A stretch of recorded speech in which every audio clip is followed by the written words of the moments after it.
can never run roughshod over the American people again. What we're going to do is ask Congress to okay any major regulation that has a significant impact on the American people. And that's just another check and a balance that I don't think any American ever thought necessary, because they never thought an administration would get off the chain as it has. So those are some things that we're working on. Jason Show, Kansas City, you're not even my constituent, pal. You want to read your question? Sure, let me give a little bit of backdrop just for the time. Okay. I'm a pastor in Kansas City, and I've been working with business coalition. You know what? They can't hear you. Okay. You want to stand up and shout? Sure. I'm a pastor, and I'm working with Business Coalition and those in law enforcement that are. I can't hear it. That's okay. I'll try to say it louder. That are concerned about just the human condition with the immigration piece. There's important things. We see the need for more security. We see a need for a way for people to get in line with immigration, but we also find ourselves, as we're talking about this, wondering about what about the 11 million that are here, and the fact that for our businesses, they are helping out in our communities.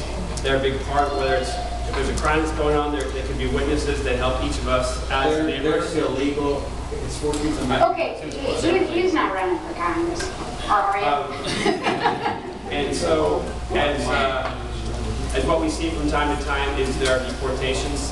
What I'd like to see, if nothing else, in this process of congressional immigration reform, is that we're seeing that while there's debate on exactly what more security is going to look like, and all those other pieces, that somehow we're taking care of those that are humans, that are immigrants here, and trying to give them a way to not fear the deportation. Our businesses need them. Our business leaders have kind of expressed that in many different ways. And a lot of the jobs that they do are things that Americans are not willing to do. All right. Thank you. Thank you. I guess, let me just throw this out. So, would you be willing, in any sense, while this process is going on, to ask the federal government to stop deportations of those that do not have a felony on their record? They're criminals. They're criminals. Deport them. Deport them. Okay. Thank you. No, we're gonna go through this process, and the question on here was, would you vote for the Senate bill? And no, we're not going to do that. Next is Francis Russell from Leavenworth. Where's Francis? Francis, do you want to read your question? I do not. I would like to hear it from your mouth. Okay, I'm having a little trouble. Immigration reform can better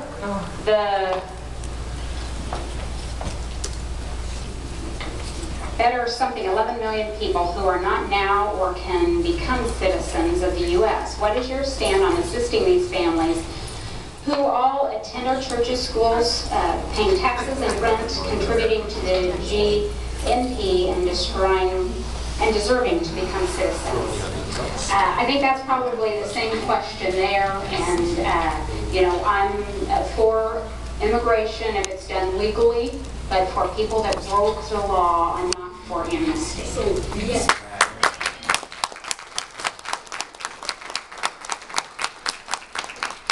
What would you do with the 11 million people that are here? Well, I think we're working through that process in Judiciary and Homeland Security committees right now in the House, and we're going to have our own plan on how best to do that. But we haven't kicked those out of the House yet. Can I just say that amnesty, when there is a fine that's been imposed, and obviously the immigration laws are civil laws, and so if the government were to say that there's a certain fine... Didn't he already have a question? There would no longer be amnesty. Okay, Michelle, it's a hyphenated name. Is there a misspelling? Okay, is yours immigration? Yes. Yeah, have we beat it to death yet? I think. Actually, I would just like Okay. for you to kind of lay out the successes of immigration as it relates to Kansas and the ag industry, because there have been many. So Absolutely, and we've got ag groups that are advocating for something to be done, and I have farmers and ranchers that need something to be done, but I think they want it to be done in a legal structure, and so hopefully we will be able to address that in our the quota system has made, our quota system and our system that we have has made legal immigration extremely difficult because you have a lot of people who want to come from Iceland, they've got cows in western Kansas. And so we need to make sure that the quotas, the system has enabled itself to make it hard to legally, and we also have unions who profit from a dysfunctional system. So it's important that we get a functional immigration system. Republicans have always been very supportive of a sound, functional system, but the system wasn't broken. And I would like to say, when the lady said it wasn't broken, do you believe it's broken? I support Senator Moran's startup STEM. The problem, we created a lot of the problem through administration that was put through during Clinton in 1996, which kind of put legal immigration in a chokehold. So the question is, do you think it's broken? It needs. I do. We wouldn't be talking about it if we didn't have a problem. Because a lot of people don't think it's broken, so they don't understand. Nick Jenko. You want to read it? You want me to? Why did you support the recent farm bills that gave billions of dollars to millionaires and large corporations, but also cut billions in food assistance to the poor?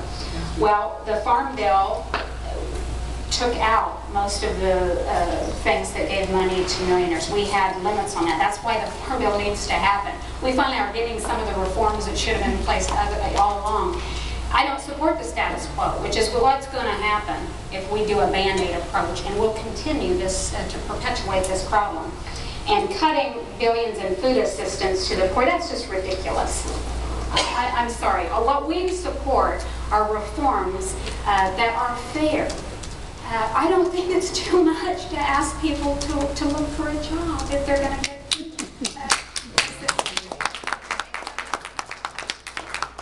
we have 1 in 6 people on food stamps. 1 in every 6 Americans is on food stamps today. The Clintons had it down to 1 in 16. How about we just get back to the Clinton era? Yay! This is just, we just need to help people help themselves. More children.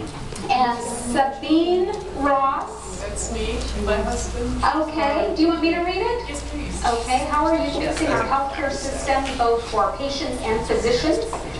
And again, you know, what I believe is just that the Affordable Care Act is the wrong way to go. What I want to get is back to a patient-centered system where we aren't letting, you know, the IPAP board decide whether my mom should get a hip replacement next year. But we put Americans and their doctors in charge of their health care. And I believe through the free market system, you can do that if we do it the right way. So we're going to continue, I'm going to continue to work to repeal and replace. Did you have a follow-up? I'm also a nationalized citizen from Germany. And we need more immigrants to Kansas taking care of the patients. Yeah, and we've passed a STEM bill several times out of the House that deals with that more, the science, technology. We have time for one more question. Oh, okay. Peggy McGilton. Here, you can read it. Why do you take and waste time in Congress trying to vote Obamacare down when you know it will only be vetoed? It is the law and was approved by the Supreme Court. I think I already answered that. We're making progress, and we believe passionately that it needs to go.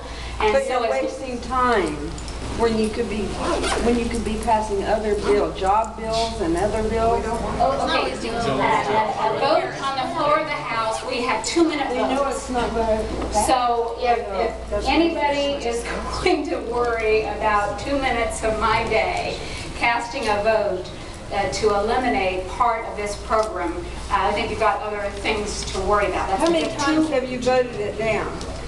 Well, pieces of it 40 times, but like twice the full time. And like I say, as long as we're making progress, if I can get 9 things in that bill repealed every 40 votes, I'm going to take 40 more votes next week. Why did